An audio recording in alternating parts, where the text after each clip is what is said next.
1 second, chat. I'm looking around there. One second, let me look at YouTube chat. I'm looking at site chat, and you know what I don't see? I don't see any salutes. I'm looking for people to, I don't see a single salute in chat, and I am honestly kind of offended. General Musk is here. The hero of the Alamo, of Timbuktu, of the Battle of Ba Sing Se, the Siege of Leningrad. General Musk won the Battle of Verdun. Not a single salute in chat.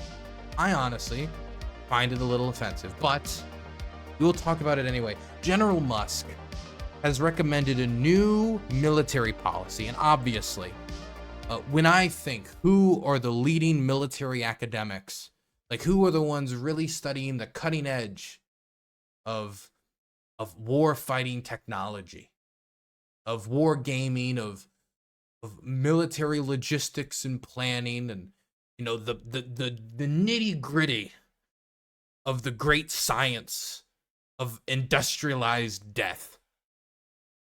Who do I turn to? So of course I thought the social media magnate, Elon Musk. Elon Musk, of course. So every once in a while, I'll see this discourse come up, and every single time it allows me to build a list of who you should not listen to when it comes to military affairs or foreign policy. And it's not always because there's not anything that they've said that has any merit to it, even though it usually has no merit to it. It's that the fact that they're so confident in saying these things when they so clearly don't know what they're talking about, that really gets to me.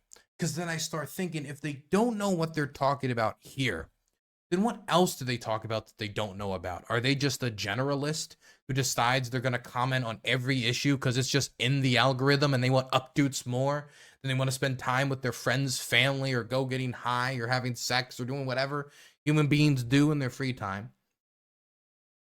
Or do they genuinely care about all these issues the same and are simultaneous experts and advanced and have something to say on all of them? Well, Wall Street Silver, an Elon simpin fanboy and one of the big Twitter posters, posts about all sorts of stuff, decided they were going to comment on the idea of tank warfare in the modern age itself.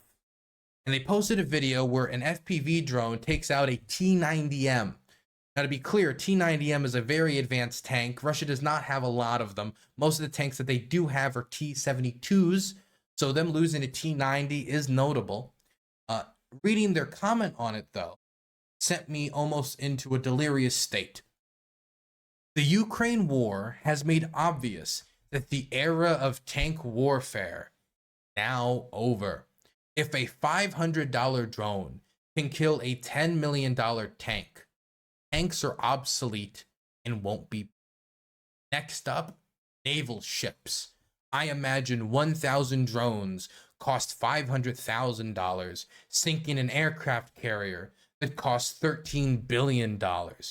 China knows. And then Elon Musk decided to chime in with the brilliant statement, absolutely.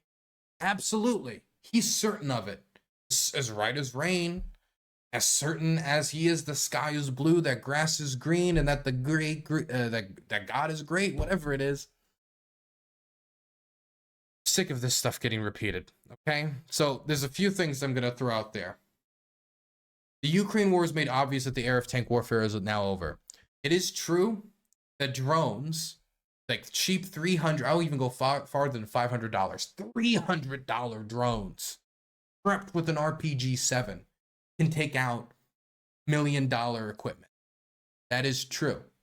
But that's not only true of tanks, that's also true of mortars, which I've seen taken out by FPV, both online and in person, artillery guns, MTLBs, APCs, FPV, other FPVs and other drones, trench positions, all sorts of stuff that is much more expensive than a $300 to $500 drone. By the way, you know what else this was true for?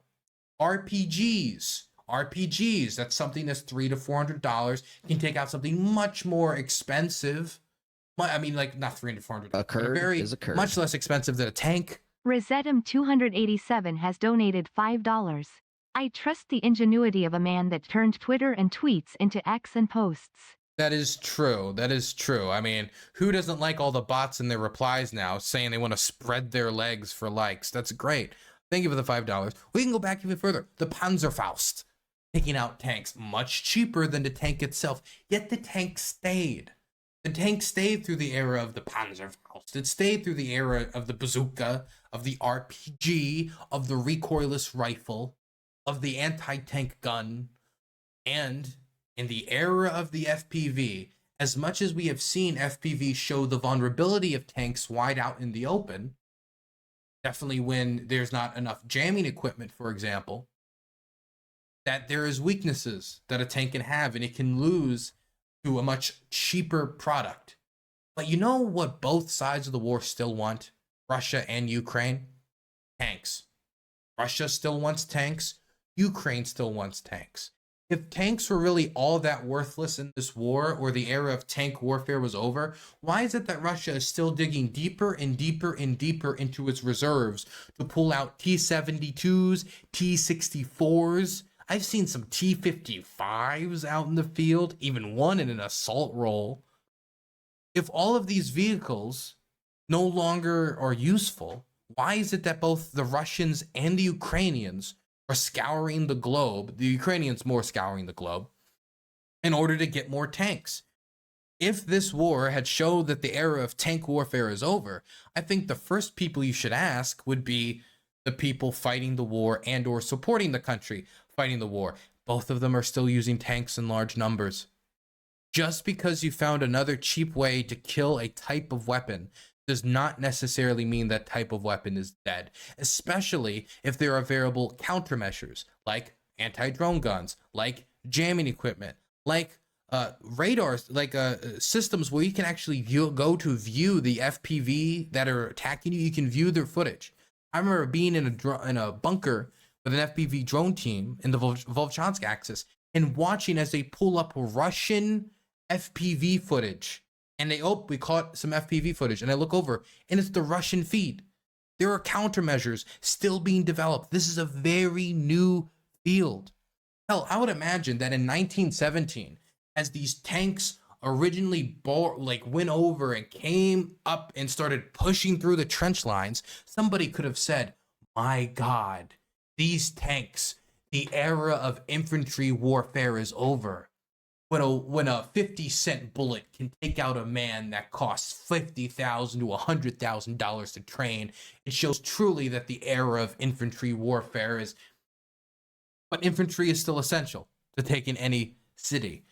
Russian war doctrine is still based upon and still includes large-scale mechanized assaults, as is still true in the United States. If China knows what he is saying they know, why are the Chinese still investing in a navy and very rapidly building more ships than any other country in the world, and, wouldn't you know it, still investing in their tank fleet? Why are the Indians investing in their tank fleet and dumping billions upon billions in trying to produce a domestically made Indian tank? None of this makes sense. This would mean that Wall Street Silver and Elon Musk has figured out tanks before the Indians, the Chinese, the Ukrainians, the Russians, the people fighting this war on the ground, the United States, and every other major country in the world. And that they avoided and they all avoided the obvious conclusion that they came to by seeing videos that are publicly available on Twitter and on social media, made to promote the fundraising efforts of these units on the ground. It's ridiculous. It's ridiculous. You don't get to see the videos of the drones that miss. You don't get to see the videos of the drones that get jammed. You don't get to see the videos of the drones that get shot down.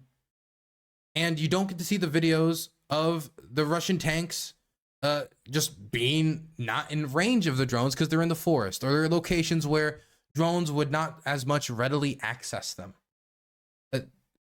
Tanks still have a purpose on the battlefield. Tanks still have a purpose. Armored vehicles still have a purpose. Just because they're vulnerable to drones, just like everything else on the battlefield is vulnerable to drones, does not mean that the era of tank warfare is over, whatever that means. Tank warfare, does that mean like tanks are everything and everything about war? No. Does it mean that tanks are included in war? I don't even know what it means, the era of tank warfare. Were we in an era of tank warfare right now? Tanks are still important on the battlefield. They're important for mechanized assaults. But unless Wall Street Silver thinks that both A, the war in Ukraine is how all future wars are going to be fought in these long, grinding, attritional struggles, and that both parties in the war don't know what they're doing when it comes to investing into more tanks, grabbing more tanks, investing into modernization of the tanks that they already have. Unless they don't know what they're doing, and Wall Street Silver and Elon Musk have figured it out before both of the parties involved, I think this is way off base. The countermeasures are still being developed for drones. The role for tanks still exists on the battlefield, and all the parties involved still want tanks, and other countries don't seem to be divesting in tanks. Some of them might be starting to divest in specifically the Russian arms industry due to bad performance of certain armored vehicles and such, but not on the idea of armored vehicles or tanks altogether. This is just another example of two people out of their depth discussing an issue neither of them understand, but they feel that they have room to comment on because it's the public forum on the internet and everybody can talk about anything. But just because you can talk about anything does not mean you should talk about anything. And you know why that's true? Because it's absolutely. Anyway, that's enough of that.